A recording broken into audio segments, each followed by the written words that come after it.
நபியே, கடற்கரையில் இருந்த ஓர் ஊர் மக்களை பற்றி நீர் அவர்களை கேளும். அவர்கள் தடுக்கப்பட்ட சனிக்கிழமை அன்று வரம்பை மீறி மீன் வேட்டையாடி கொண்டிருந்தார்கள். ஏனென்றால் அவர்களுடைய சனிக்கிழமை அன்று கடல் மீன்கள் அவர்களுக்கு தண்ணீருக்கு மேலே தலைகளை வெளியாக்கி வந்து கொண்டு இருந்தன. ஆனால் சனிக்கிழமை அல்லாத நாட்களில் அவர்களிடம் அவ்வாறு வெளியாகி வருவதில்லை. அவர்கள் செய்து கொண்டிருந்த பாவத்தின் காரணமாக அவர்களை நாம் சோதனைக்குள்ளாக்கினோம். அவ்வூரில் இருந்த நல்லடியார் சிலர் அறிவுரை சொன்னபோது அவர்களில் சிலர், அல்லாஹ் எவர்களை அழிக்கவோ அல்லது கடினமான வேதனைக்குள்ளாக்கவோ நாடியிருக்கிறானோ அந்த கூட்டத்தார்களுக்கு நீங்கள் ஏன் உபதேசம் செய்கிறீர்கள் என்று கேட்டார்கள். அதற்கு அந்த நல்லடியார்கள், உங்கள் இறைவன் முன் எங்கள் கடமையை நிறைவேற்றுவதற்கும் இன்னும் ஒருவேளை அவர்கள் அல்லாஹுவுக்கு அஞ்சி தாங்கள் செய்து வருவதை தவிர்த்து நேர்வழிப்படலாம் என்பதற்காகவும் தான் நாங்கள் உபதேசம் செய்கிறோம் என்று கூறினார்கள். அவர்கள் எது குறித்து உபதேசிக்கப்பட்டார்களோ அதனை அவர்கள் மறந்துவிட்ட போது அவர்களை தீமையை விட்டு விலக்கிக் கொண்டிருந்தவர்களை நாம் காப்பாற்றினோம். வரம்பு மீறி அக்கிரமம் செய்து கொண்டிருந்தவர்களை அவர்கள் செய்து வந்த பாவத்தின் காரணமாக அவர்களுக்கு கடுமையான வேதனையை கொடுத்தோம். தடுக்கப்பட்டிருந்த வரம்பை அவர்கள் மீறிவிடவே நீங்கள் இழிவடைந்த குரங்குகளாகி விடுங்கள் என்று நாம் கூறினோம்.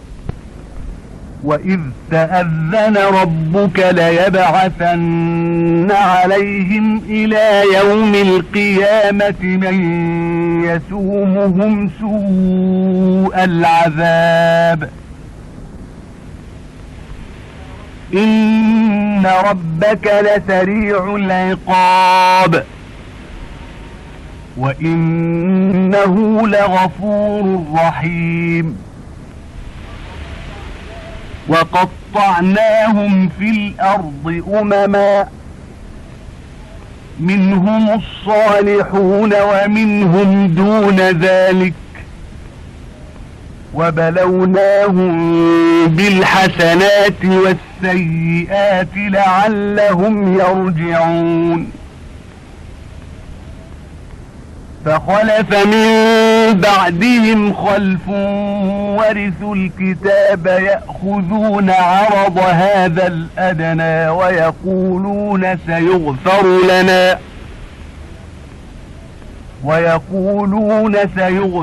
لَنَا وَإِنْ يَأْتِهِمْ عَرَضٌ مِثْلُهُ يَأْخُذُوهُ أَلَمْ يُؤْخَذْ عَلَيْهِمْ مِيثَاقُ الْكِتَابِ أَلَّا يَقُولُوا عَلَى اللَّهِ إِلَّا الْحَقَّ وَدَرَسُوا مَا فِيهِ وَالدَّارُ الْآخِرَةُ خَيْرٌ لِلَّذِينَ يَتَّقُونَ أَفَلَا تَعْقِلُونَ وَالَّذِينَ يُمَسِّكُونَ بِالْكِتَابِ وَأَقَامُوا الصَّلَاةَ إِنَّا لَا نُضِيعُ أَجْرَ الْمُصْلِحِينَ நபியே, அவர்களுக்கு கொடிய வேதனை கொடுக்கக்கூடியவர்களையே அவர்கள் மீது ஆதிக்கம் செலுத்துமாறு கியாம நாள் வரை நாம் செய்வோம் என்று உங்கள் இறைவன் அறிவித்ததை அவர்களுக்கு நினைவூட்டுவீராக. நிச்சயமாக இறைவன் தண்டனை அளிப்பதில் தீவிரமானவன். ஆனால் நிச்சயமாக அவன் மிகவும் மன்னிப்பவனாகவும் கிருபையாளனாகவும் இருக்கின்றான். அவர்களை நாம் பூமியில் பல பிரிவினராக சிதறித் திரியுமாறு ஆக்கிவிட்டோம். அவர்களில் நல்லவர்களும் இருக்கின்றார்கள், அதுவல்லாத கெட்டவர்களும் இருக்கின்றார்கள். அவர்கள் நன்மையின்பால் திரும்பும் பொருட்டு அவர்களை நன்மைகளை கொண்டும் தீமைகளை கொண்டும் சோதித்தோம். அவர்களுக்கு பின் அவர்களுடைய இடத்தை தகுதியில்லாத பலர் அடைந்தனர். அவர்கள் வேதத்திற்கும் வாரிசுகளானார்கள். இவ்வுலகின் அற்ப பொருட்களை பெற்றுக்கொண்டு அதற்கு தகுந்தபடி வேதத்தை மாற்றிக்கொண்டார்கள். எங்களுக்கு மன்னிப்பு அளிக்கப்படும் என்றும் கூறிக்கொள்கிறார்கள். இதுபோன்று வேறோர் அற்ப பொருள் அவர்களுக்கு வந்துவிட்டால் அதையும் எடுத்துக் கொள்வார்கள். அல்லாஹுவின் மீது உண்மையே அன்றி வேறு ஒன்றும் கூறல் ஆகாது என்று வேதத்தின் மூலம் அவர்களிடம் உறுதிமொழி வாங்கப்படவில்லையா? இன்னும் அதில் உள்ளவை போதனைகளை அவர்கள் ஓதியும் வருகின்றார்கள். அதையெல்லாம் அவர்கள் பொருட்படுத்துவதில்லை. பயபக்தி உடையவர்களுக்கு மறுமையில் வீடே மேலானதாகும். நீங்கள் நல்ல விதமாக அறிந்து கொள்ள வேண்டாமா? ஆனால் எவர்கள் வேதத்தை உறுதியாக பற்றி பிடித்துக் கொண்டு தொழுகையையும் நிலைநிறுத்துகிறார்களோ அத்தகைய நல்லோர்களின் கூலியை நாம் நிச்சயமாக வீணாக்க மாட்டோம். وَإِذْ نَتَقْنَا الْجَبَلَ فَوْقَهُمْ كَأَنَّهُ ظُلَّةٌ وَظَنُّوا أَنَّهُ واقع بِهِمْ خُذُوا مَا آتَيْنَاكُمْ بِقُوَّةٍ وَاذْكُرُوا مَا فِيهِ لَعَلَّكُمْ تَتَّقُونَ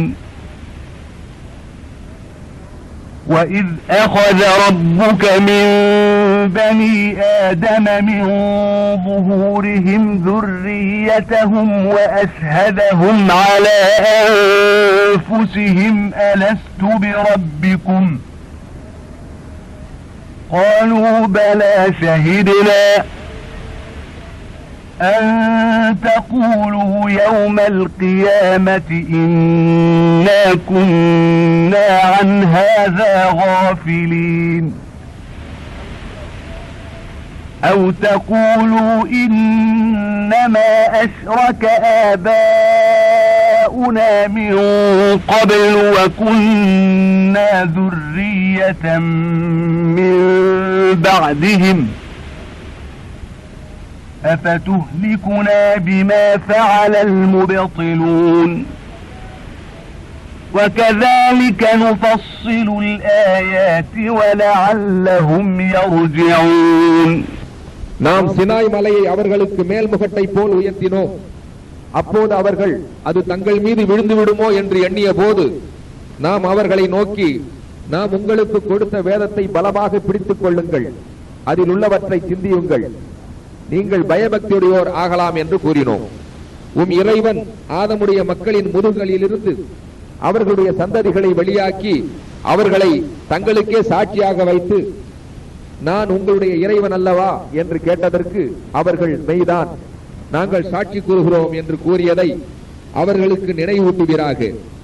ஏனெனில் இது நினைவூட்டப்படாததனால் நிச்சயமாக இதனை மறந்துவிட்டு பராமுகமாக இருந்து விட்டோம் என்று மறுமை நாளில் நீங்கள் யாருமே சொல்லாதிருக்கவும், அல்லது இணை வைத்தவர்கள் எல்லாம் எங்களுக்கு முன் இருந்த எங்கள் மூதாதையர்களே, நாங்களோ அவர்களுக்கு பின்வந்த அவர்களுடைய சந்ததிகள், அந்த வழிகட்டோரின் செயலுக்காக நீ எங்களை அழித்து விடலாமா என்று கூறாதிருக்கவுமே இதனை நினைவூட்டுகிறோம் என்று நபியே நீர் கூறுவீராக. அவர்கள் பாவங்களிலிருந்து விடுபட்டு நம்மிடம் திரும்புவதற்காக நாம் நம் வசனங்களை இவ்வாறு விளக்கி கூறுகின்றோம்.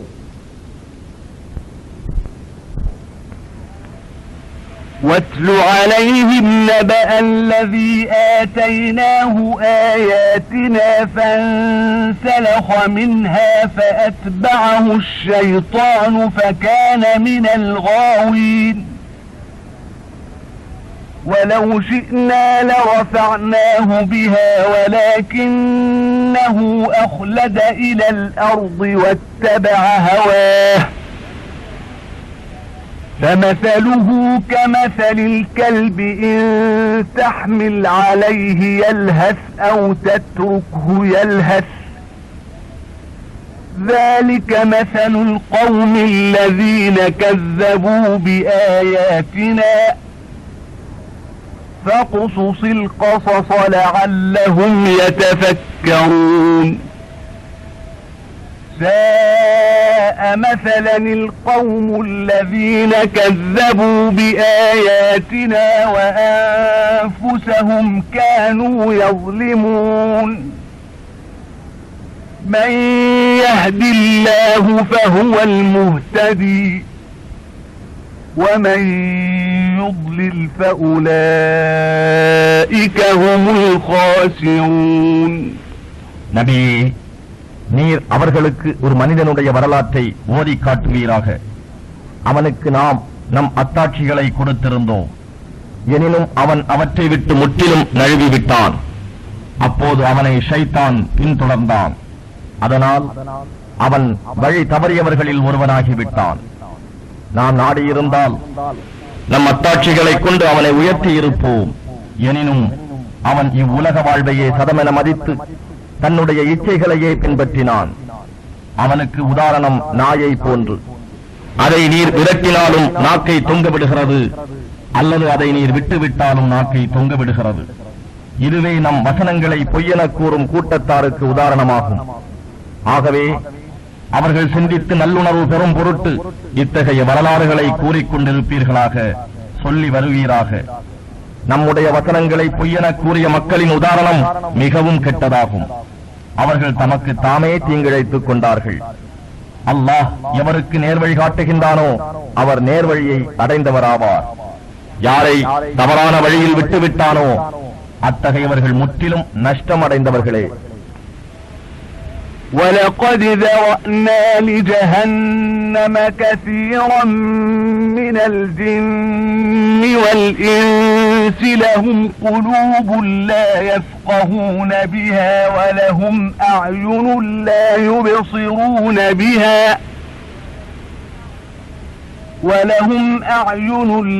يُبْصِرُونَ بِهَا وَلَهُمْ آذَانٌ لَا يَسْمَعُونَ بِهَا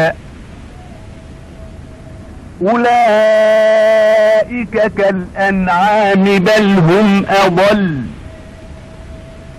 أولئك هم الغافلون ولله الأسماء الحسنى فادعوه بها وذروا الذين يلحدون في أسمائه سيجزون ما كانوا يعملون وممن خلقنا أمة يهدون بالحق وبه يعدلون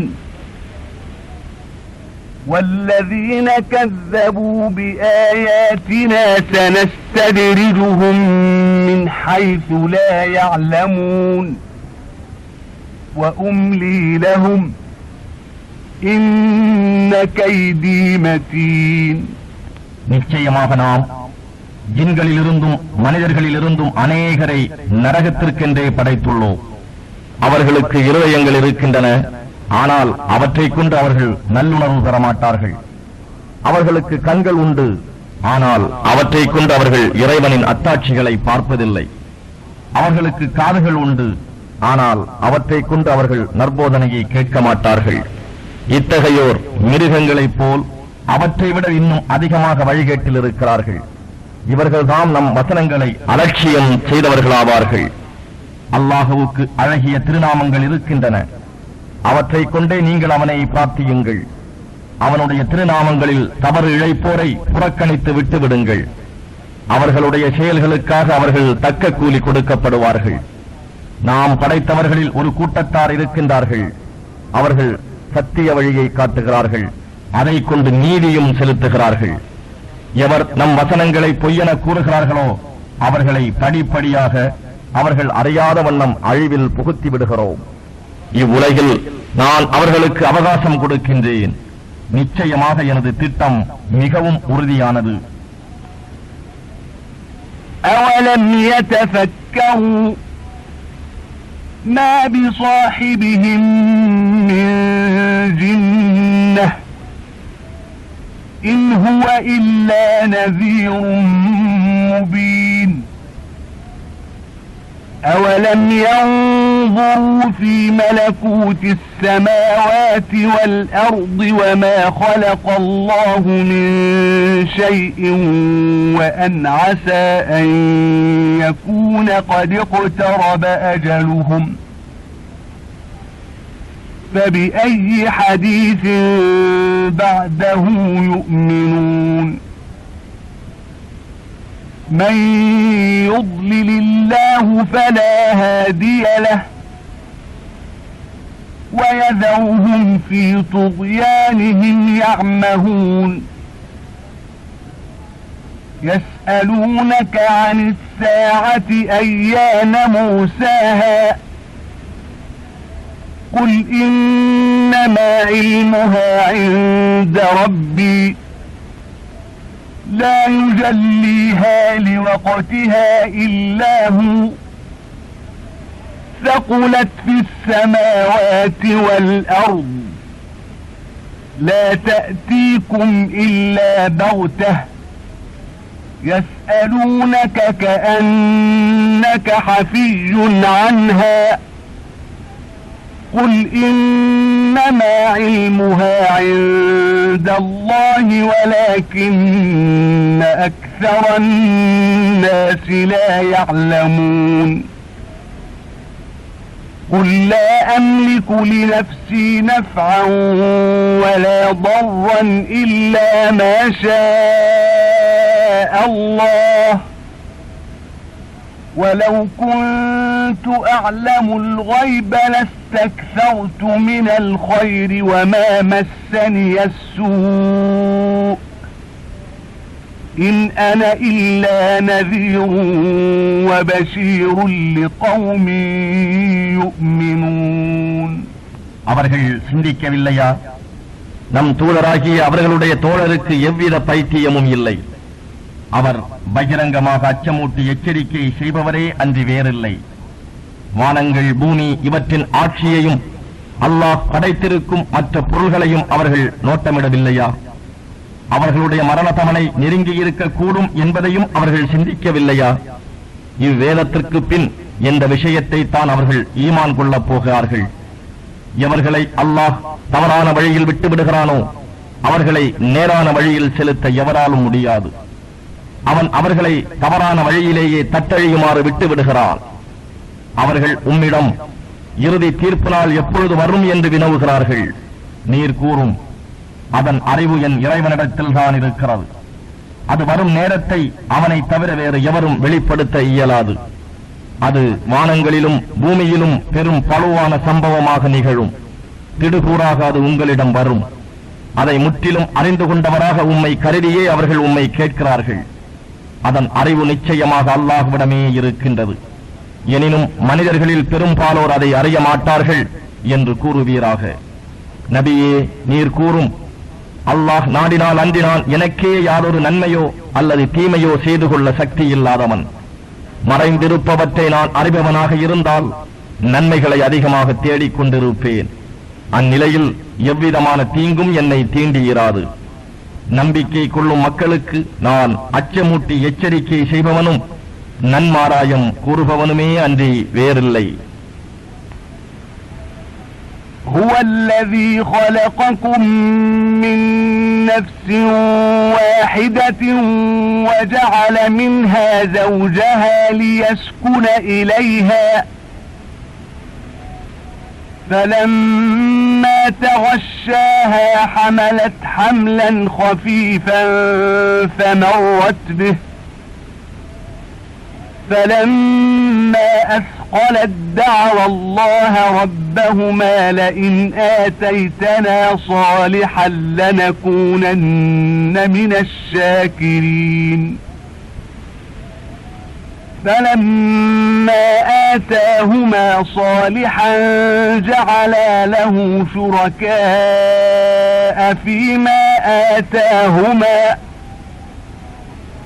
فتعالى الله عما يشركون أيشركون ما لا يخلق شيئا وهم يخلقون ولا يستطيعون لهم نصرا ولا أنفسهم ينصرون وإن تدعوهم إلى الهدى لا يتبعوكم سواء عليكم أدعوتموهم أم أنتم صامتون إن الذين تدعون من دون الله عباد أمثالكم فادعوهم فليستجيبوا لكم إن كنتم صادقين ألهم أرجل يمشون بها أم لهم أيدي يبطشون بها أم لهم أعين يبصرون بها أم لهم آذان يسمعون بها قل ادعوا شركاءكم ثم كيدون فلا تنظرون. அவனே உங்களை ஒரே மனிதரிலிருந்து படைத்தான். அவருடன் கூடி இணைந்து வாழ்வதற்காக அவருடைய துணைவியை அவரிலிருந்தே படைத்தான். அவன் அவளை நெருங்கிய போது அவள் இலேசான கர்ப்பவதியானாள். பின்பு அதனை சுமந்து நடமாடிக் கொண்டிருந்தாள். பின்பு அது பழுவாகவே அவர்கள் இருவரும் தம் இருவரின் இறைவனிடம், ரப்பே, எங்களுக்கு நீ நல்ல சந்ததியை கொடுத்தால் நிச்சயமாக நாங்கள் இருவரும் நன்றியுள்ளவர்களாக இருப்போம் என்று பிரார்த்தித்துக் கொண்டிருந்தனர். அவர்களுக்கு அவர்கள் விருப்பப்படி நல்ல குழந்தையை அவன் கொடுத்தவுடன் அவர்களுக்கு அவன் கொடுத்த காரியத்தில் தம் தெய்வங்களும் துணையென அவ்விருவரும் அவனுக்கு இணைகளை கற்பிக்கின்றனர். ஆனால் அல்லாஹ் இவர்கள் கற்பிக்கும் இணை துணைகளை விட்டு தூய்மையானவன். எந்த பொருளையும் படைக்க இயலாதவற்றையா இவர்கள் அல்லாஹுவுக்கு இணையாக்குகிறார்கள்? இன்னும் அவையோ அல்லாஹ்வினாலேயே படைக்கப்பட்டவையாயிற்றே. அவை இவர்களுக்கு எத்தகைய உதவியும் செய்ய சக்தியற்றவையாக இருக்கின்றன. அது மாத்திரமல்ல, அவை தமக்கு தாமே உதவி செய்து கொள்ளவும் சக்தியற்றவை. இந்த முஷ்ரிக்குகளை நீங்கள் நேர்வழிக்கு அழைத்தாலும் உங்களை அவர்கள் பின்பற்ற மாட்டார்கள். நீங்கள் அவர்களை அழைப்பதும் அல்லது அழையாது வாய் மூடி இருப்பதும் உங்களுக்கு சமமேயாகும். நிச்சயமாக அல்லாஹ்வை அன்றி எவற்றை நீங்கள் அழைக்கின்றீர்களோ அவையும் உங்களை போன்ற அடிமைகளே. நீங்கள் உண்மையாளர்களாக இருந்தால் நீங்கள் அவற்றை அழைத்து பாருங்கள், அவை உங்களுக்கு பதிலளிக்கட்டும். அவற்றுக்கு நடக்கக்கூடிய கால்கள் உண்டா? அல்லது அவற்றுக்கு பிடிப்பதற்குரிய கைகள் உண்டா? அல்லது அவற்றுக்கு பார்க்கக்கூடிய கண்கள் உண்டா? அல்லது அவற்றுக்கு கேட்கக்கூடிய காதுகள் உண்டா? நபியே, நீர் கூறும், நீங்கள் இணை வைத்து வணங்கும் உங்கள் தெய்வங்களை எல்லாம் அழைத்து எனக்கு தீங்கு செய்திட சூழ்ச்சி செய்து பாருங்கள், இதில் எனக்கு சிறிதும் அவகாசம் கொடுக்காதீர்கள் என்று. إن وليي الله الذي نزل الكتاب وهو يتولى الصالحين والذين تدعون من دونه لا يستطيعون نصركم ولا أنفسهم ينصرون وإن تدعوهم إلى الهدى لا يسمعوا وتراهم ينظرون إليك وهم لا يبصرون خذ العفو وأمر بالعرف وأعرض عن الجاهلين وإما ينزغنك من الشيطان نزغ فاستعذ بالله إنه سميع عليم. நிச்சயமாக என் பாதுகாவலன் அல்லாஹ்வே, அவனே வேதத்தை இறக்கி வைத்தான். அவனே நல்லடியார்களை பாதுகாப்பவன் ஆவான். அவனை அன்றி நீங்கள் அழைக்கும் தெய்வங்களால் உங்களுக்கு எத்தகைய உதவியும் செய்ய இயலாது. அவை தமக்கு தாமே உதவி செய்து கொள்ளவும் இயலாதவையாக இருக்கின்றன. நீங்கள் அவற்றை நேர்வழியின் பக்கம் அழைப்பீர்களானால் அவை கேட்க மாட்டா. நபியே, அவை உம்மை பார்ப்பது போல் உமக்கு தோன்றும், ஆனால் அவை உம்மை பார்ப்பதில்லை. எனினும் நபியே, மன்னிப்பை கைக்கொண்டு நன்மையை கடைபிடிக்குமாறு மக்களை ஏவுவீராக. மேலும் அறிவீனர்களை புறக்கணித்துவிடும். ஷைத்தான் ஏதாவது ஒரு தவறான எண்ணத்தை மனதில் ஊசலாடச் செய்து தவறு செய்ய உம்மை தூண்டினால் அப்போது அல்லாஹ்விடம் பாதுகாப்பு தேடுவீராக. மெய்யாகவே அவன் செவியேற்பவனாகவும் யாவற்றையும் நன்கு அறிபவனாகவும் இருக்கின்றான். إن الذين اتقوا إذا مسهم طائف من الشيطان تذكروا فإذا هم مبصرون وإخوانهم يمدونهم في الغي ثم لا يقصرون وإذا لم تأتهم بآية قالوا لولا اجتبيتها قل إنما أتبع ما يوحى إلي من ربي هذا بصائر من ربكم وهدى ورحمة لقوم يؤمنون وإذا قرئ القرآن فاستمعوا له وأنصتوا لعلكم ترحمون واذكر ربك في نفسك تضرعا وخيفة ودون الجهر من القول بالغدو والآصال ولا تكن من الغافلين إن الذين عند ربك لا يستكبرون عن عبادته ويسبحونه وله يسجدون. நிச்சயமாக எவர்கள் அல்லாஹுவுக்கு அஞ்சுகிறார்களோ அவர்களுக்குள் ஷைத்தானிலிருந்து தவறான எண்ணம் ஊசலாடினால் அவர்கள் அல்லாஹுவை நினைக்கின்றார்கள். அவர்கள் திடீரென விழிப்படைந்து ஷைத்தானின் சூழ்ச்சியை காண்கிறார்கள். ஆனால் ஷைத்தான்களின் சகோதரர்களோ அவர்களை வழிகேட்டிலேயே இழுத்துச் செல்வார்கள். அவர்கள் பாவத்தின் பாதையிலான தம் முயற்சியில் யாதொரு குறைவும் செய்ய மாட்டார்கள். நீர் அவர்கள் விருப்பப்படி அவர்களிடம் ஓர் அத்தாட்சியை கொண்டு வராவிட்டால் நீர் இந்த அத்தாட்சியை ஏன் கொண்டு வரவில்லை என்று கேட்பார்கள். நீர் கூறும், நான் பின்பற்றுவதெல்லாம் எனக்கு என் இறைவன் வஹியின் மூலம் அறிவித்ததைத்தான். திருக்குர்ஆன் ஆகிய இது உங்கள் இறைவனிடம் இருந்து வந்த அறிவொளியாகவும் நேர் வழியாகவும் நல்லருளாகவும் இருக்கின்றது நம்பிக்கை கொண்ட மக்களுக்கு. குர்ஆன் ஓதப்படும் போது அதனை நீங்கள் செவிதாழ்த்தி கவனமாக கேளுங்கள். அப்போது நிசப்தமாக இருங்கள். இதனால் நீங்கள் கிருபை செய்யப்படுவீர்கள். நபியே, நீர் மனதிற்குள் மிக பணிவோடும் அச்சத்தோடும் மெதுவாக உரத்த சப்தமின்றி காலையிலும் மாலையிலும் இறைவனின் திருநாமத்தை தியானம் செய்து கொண்டு இருப்பீராக. அவனை மறந்துவிட்டிருப்போரில் ஒருவராக நீர் இருக்க வேண்டாம். எவர்கள் உங்கள் இறைவனிடத்தில் நெருங்கி இருக்கிறார்களோ அவர்கள் நிச்சயமாக பெருமை கொண்டு அவனை வணங்காமல் இருப்பதில்லை. மேலும் அவனுடைய புகழை கூறி துதித்துக் கொண்டும் அவனுக்கு சிரவணக்கம் சஜிதா செய்து கொண்டும் இருக்கின்றனர். பிஸ்மில்லாஹிர் ரஹ்மானிர் ரஹீம். يسألونك عن الأنفال قل الأنفال لله والرسول فاتقوا الله وأصلحوا ذات بينكم وأطيعوا الله ورسوله إن كنتم مؤمنين. إنما المؤمنون الذين إذا ذكر الله وجلت قلوبهم وإذا تليت عليهم آياته زادتهم إيمانا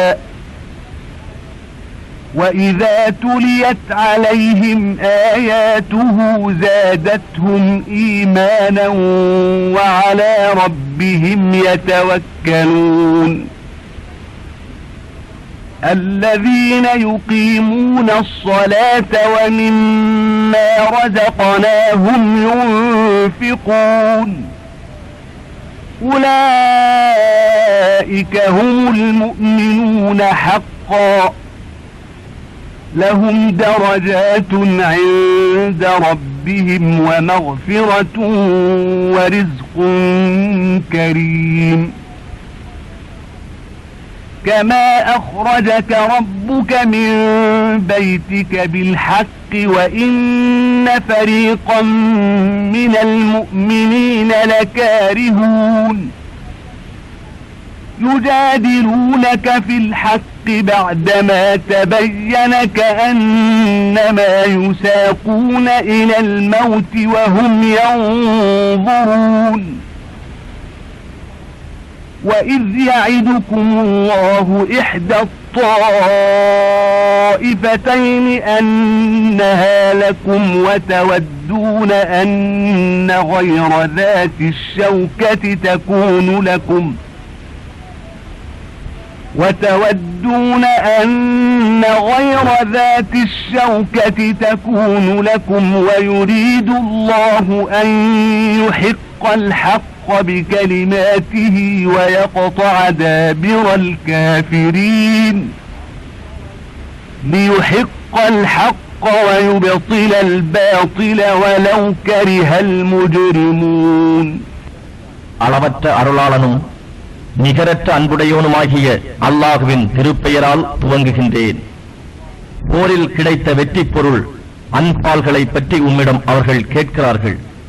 அதற்கு நபியே, நீர் கூறுவீராக, அன்பால் அல்லாஹுவுக்கும் அவனுடைய தூதருக்கும் சொந்தமானதாகும்.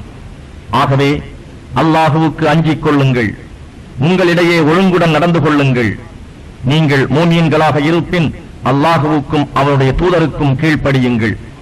உண்மையான மூமியன்கள் யார் என்றால், அல்லாஹுவின் திருநாமம் அவர்கள் முன் கூறப்பட்டால் அவர்களுடைய இருதயங்கள் பயந்து நடுங்கிவிடும். அவனுடைய வசனங்கள் ஓதி காண்பிக்கப்பட்டால் அவர்களுடைய ஈமான் பின்னும் அதிகரிக்கும். இன்னும் தன் இறைவன் மீது அவர்கள் முற்றிலும் நம்பிக்கை வைப்பார்கள். அவர்கள் தொழுகையை நிலைநிறுத்துவார்கள். அவர்களுக்கு நாம் அளித்த செல்வத்திலிருந்து தானம் கொடுப்பதில் நன்கு செலவு செய்வார்கள். இத்தகையவர்தாம் உண்மையான மூமீன்களாவார்கள். அவர்களுடைய இறைவனிடம் அவர்களுக்கு உயர் பதவிகளும் பாவ மன்னிப்பும் சங்கையான உணவும் உண்டு. நபியே, உம் இறைவன் உம்மை உம் வீட்டை விட்டு சத்தியத்தை கொண்டு பத்ரு களம் நோக்கி வெளியேற்றிய போது மூமீன்களில் ஒரு பிரிவினர் உம்முடன் வர இணக்கமில்லாது வெறுத்துக் கொண்டிருந்தது போல அப்போர் அவசியம் என்பது அவர்களுக்கு தெளிவாக்கப்பட்ட பின்னரும் இவ்விஷயத்தில் அவர்கள் உம்முடன் வாதம் செய்கின்றனர். அவர்கள் பார்த்துக் கொண்டிருக்கும் போதே யாரோ அவர்களை மரணத்தின்பால் இழுத்துக் கொண்டு செல்வது போன்று நினைக்கிறார்கள். இந்த சமயத்தை நினைவு கூறுங்கள். அல்லாஹ் உங்களுக்கு பகைவர்களான இரு கூட்டத்தாரில் ஒரு கூட்டத்தார் நிச்சயமாக அவர்கள் உங்களுடன் சேர்க்கப்படுவார்கள் என வாக்களித்தான். அப்போது ஆயுதபாணிகளாக இல்லாத கூட்டம் உங்களுடன் சேர வேண்டும் என நீங்கள் விரும்பினீர்கள். ஆனால் அல்லாஹ் தன் வாக்கின்படி உண்மையை நிலைநாட்டி காபிர்களின் வேரை அறுத்துவிட நாடினான். மேலும் குற்றவாளிகள் வெறுத்த போதிலும் அல்லாஹ் பொய்யை அழித்து உண்மையை நிலைநாட்டவே நாடுகிறான். إذ تستغيثون ربكم فاستجاب لكم أني ممدكم بألف من الملائكة مردفين وما جعله الله إلا بشرى ولتطمئن به قلوبكم وما النصر إلا من عند الله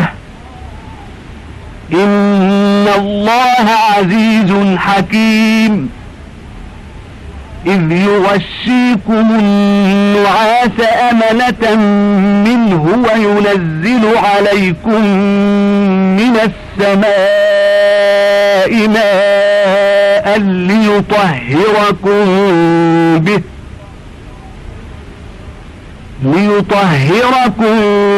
به ويذهب عنكم رجز الشيطان وليربط على قلوبكم ويثبت به الأقدام إذ يوحي ربك إلى الملائكة أني معكم فثبتوا الذين آمنوا سألقي في قلوب الذين كفروا الرعب فاضربوا فوق الأعناق واضربوا منهم كل بنان ذلك بأنهم شاقوا الله ورسوله ومن يشاقق الله ورسوله فإن الله شديد العقاب ذلكم فذوقوه وأن للكافرين عذاب النار. நினைவு கூறுங்கள், உங்களை ரட்சிக்குமாறு உங்கள் இறைவனின் உதவியை நாடிய போது அணி அணியாக உங்களை பின்பற்றி வரக்கூடிய 1000 மலக்குகளைக் கொண்டு நிச்சயமாக உங்களுக்கு உதவி புரிவேன் என்று இறைவன் உங்களுக்கு பதிலளித்தான். உங்கள் இருதயங்கள் திருப்தி அடைவதற்காகவும் ஒரு நன்மாராயமாகவும் இந்த வெற்றியை அல்லாஹ் ஆக்கினான். உண்மையில் அல்லாஹ்விடம் இருந்ததே அன்றி வேறு எங்கிருந்தும் உங்களுக்கு இவ்வுதவி கிடைத்து விடவில்லை. நிச்சயமாக அல்லாஹ் மிகைத்தவனாகவும் ஞானமுடையவனாகவும் இருக்கின்றான். நினைவு கூறுங்கள், நீங்கள் அமைதி அடைவதற்காக அவன் சிறியதொரு நித்திரை உங்களை பொதிந்து கொள்ளுமாறு செய்தான். இன்னும் உங்களை தூய்மைப்படுத்துவதற்காகவும் ஷைத்தானின் கரையை உங்களை விட்டு நீக்குவதற்காகவும் உங்கள் இருதயங்களை பலப்படுத்தி உங்கள் பாதங்களை உறுதிப்படுத்துவதற்காகவும் அவன் உங்கள் மீது வானிலிருந்து மழை பொழியச் செய்தான். நபியே, உன் இறைவன் மலக்குகளை நோக்கி, நிச்சயமாக நான் உங்களுடன் இருக்கிறேன், ஆகவே நீங்கள் மூமீன்களை உறுதிப்படுத்துங்கள், நிராகரிப்போரின் இருதயங்களில் நான் திகிலை உண்டாக்கி விடுவேன். நீங்கள் அவர்கள் பிடரிகளின் மீது வெட்டுங்கள், அவர்களுடைய விரல் நுனிகளையும் வெட்டிவிடுங்கள் என்று வஹி மூலம் அறிவித்ததை நினைவு கூறும். இதற்கு காரணம், நிச்சயமாக அவர்கள் அல்லாஹுவுக்கும் அவனுடைய தூதருக்கும் விரோதம் செய்தார்கள். எவர் அல்லாஹுவுக்கும் அவன் தூதருக்கும் விரோதம் செய்வாரோ நிச்சயமாக அல்லாஹ் கடினமாக தண்டனை செய்பவனாக இருக்கிறான். இதை தண்டனையை சுவையுங்கள், நிச்சயமாக காபிர்களுக்கு நரக வேதனை உண்டு என்று நிராகரிப்போருக்கு கூறப்படும். يا أيها الذين آمنوا إذا لقيتم الذين كفروا زحفا فلا تولوهم الأدبار ومن يولهم يومئذ دبره إلا متحرفا لقتال أو متحيزا إلى فئة فقد باء بغضب من الله ومأواه جهنم وبئس المصير فلم تقتلوهم ولكن الله قتلهم وما رميت إذ رميت ولكن الله رمى وليبلي المؤمنين منه بلاء حسنا إن الله سميع عليم ذلكم وأن الله موهن كيد الكافرين إن تستفتحوا فقد جاءكم الفتح وإن تنتهوا فهو خير لكم وإن تعودوا نعد ولن تغني عنكم فئتكم شيئا ولو كثرت وأن الله مع المؤمنين يا أيها الذين آمنوا أطيعوا الله ورسوله ولا تولوا عنه وأنتم تسمعون ولا تكونوا كالذين قالوا سمعنا وهم لا يسمعون. நம்பிக்கை கொண்டவர்களே, நீங்கள் நிராகரிப்போரை போரில் நேருக்கு நேர் சந்தித்தால் அவர்களுக்கு புறமுதுகு காட்டாதீர்கள். எதிரிகளை வெட்டுவதற்காகவோ அல்லது தம் கூட்டத்தாருடன் சேர்ந்து கொள்வதற்காகவோ அன்றி, அந்நாளில் எவரேனும் தம் புறமுதுகை காட்டி திரும்புவாரானால் நிச்சயமாக அவர் அல்லாஹுவின் கோபத்திற்கு உள்ளாகி விடுவார். அவர் தங்குமிடம் நரகமே, இன்னும் அது மிகவும் கெட்ட தங்குமிடம். பத்ரு போரில் எதிரிகளை வெட்டியவர்கள் நீங்கள் அல்ல, அல்லாஹ்தான் அவர்களை வெட்டினான். பகைவர்கள் மீது மண்ணை எறிந்தபோது அதனை நீங்கள் எறியவில்லை, அல்லாஹ்தான் எறிந்தான். மூமீன்களை அழகான முறையில் சோதிப்பதற்காகவே அல்லாஹ் இவ்வாறு செய்தான். நிச்சயமாக அல்லாஹ் எல்லாவற்றையும் செவி ஏற்பவனாகவும் எல்லாம் அறிப்பவனாகவும் இருக்கின்றான். இன்னும் நிச்சயமாக அல்லாஹ் நிராகரிப்போரின் சூழ்ச்சியை இழிவாக்கி சக்தியற்றதாய் ஆக்குவதற்கும் இவ்வாறு செய்தான். நிராகரிப்பவர்களே, நீங்கள் வெற்றியின் மூலம் தீர்ப்பை தேடிக்கொண்டிருந்தீர்கள். நிச்சயமாக வெற்றி மூமீன்களுக்கு வந்துவிட்டது. இனியேனும் நீங்கள் தவறை விட்டு விலகிக் கொண்டால் அது உங்களுக்கு நலமாக இருக்கும். நீங்கள் மீண்டும் போருக்கு வந்தால் நாங்களும் வருவோம். உங்களுடைய படை எவ்வளவு அதிகமாக இருந்தாலும் அது உங்களுக்கு எத்தகைய பயனையும் அளிக்காது.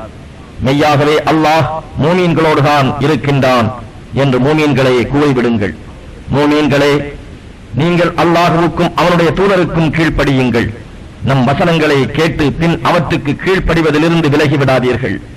மனப்பூர்வமாக செவியேற்காமல் இருந்து கொண்டே நாங்கள் செவியுற்றோம் என்று நாவால் மட்டும் சொல்கின்றவர்களைப் போன்று நீங்கள் ஆகிவிடாதீர்கள்.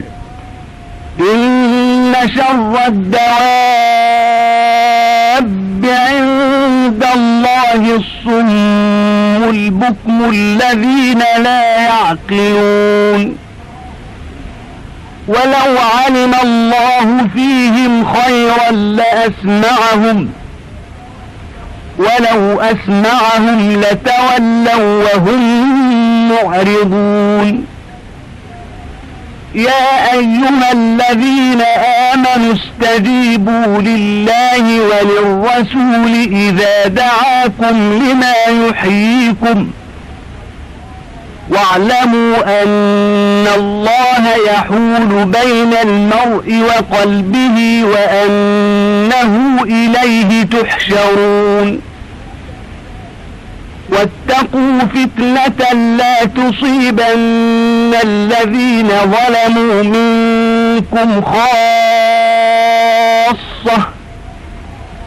واعلموا أن الله شديد العقاب واذكروا إذ أنتم قليل مستضعفون في الأرض تخافون أن يتخطفكم الناس فآواكم وأيدكم بنصره ورزقكم من الطيبات لعلكم تشكرون. நிச்சயமாக அல்லாஹ்விடத்தில் கால்நடைகளில் மிக்க கேவலமானவை உண்மையை அறிந்து கொள்ளா செவிடர்களும் ஊமைகளும் தாம். அவர்களிடத்தில் ஏதேனும் நன்மை உண்டு என அல்லாஹ் அறிந்திருந்தால் அவன் அவர்களை செவியேற்குமாறு செய்திருப்பான். அவர்கள் இருக்கும் நிலையில் அவன் அவர்களை செவியேற்கச் செய்தாலும் அவர்கள் புறக்கணித்து மாறியிருப்பார்கள். ஈமான் கொண்டவர்களே, அல்லாஹுவும் அவன் தூதரும் உங்களுக்கு உயிர் அளிக்கக்கூடிய காரியத்தின்பால் அழைத்தால் நீங்கள் அவர்களுடைய சொல்லை ஏற்றுக்கொள்ளுங்கள். இன்னும் மெய்யாகவே அல்லாஹ் மனிதனுக்கும் அவன் இருதயத்திற்கும் இடையேயும் இருக்கின்றான் என்பதையும் அவனிடத்திலேயே நீங்கள் ஒன்று சேர்க்கப்படுவீர்கள் என்பதையும் உறுதியாக அறிந்து கொள்ளுங்கள். நீங்கள் வேதனைக்கு பயந்து கொள்ளுங்கள். அது உங்களில் அநியாயம் செய்தவர்களை மட்டும்தான் குறிப்பாக பிடிக்கும் என்பதில்லை. நிச்சயமாக அல்லாஹ் தண்டனை அளிப்பதில் கடுமையானவன் என்பதையும் நன்கு அறிந்து கொள்ளுங்கள். நீங்கள் பூமியில் மக்காவில் சிறு தொகையினராகவும் பலகீனர்களாகவும் இருந்த நிலையில் உங்களை எந்த நேரத்திலும் மனிதர்கள் இராஞ்சிக் கொண்டு சென்று விடுவார்கள் என்று நீங்கள் பயப்பட்டுக் கொண்டிருந்த போது அவன் உங்களுக்கு மதீனாவில் புகலிடம் அளித்து தன் உதவியை கொண்டு உங்களை பலப்படுத்தினான். இன்னும் பரிசுத்தமான ஆகாரங்களையும் அவன் உங்களுக்கு அளித்தான். இவற்றை நினைவு கூர்ந்து அவனுக்கு நீங்கள் நன்றி செலுத்துவீர்களாக.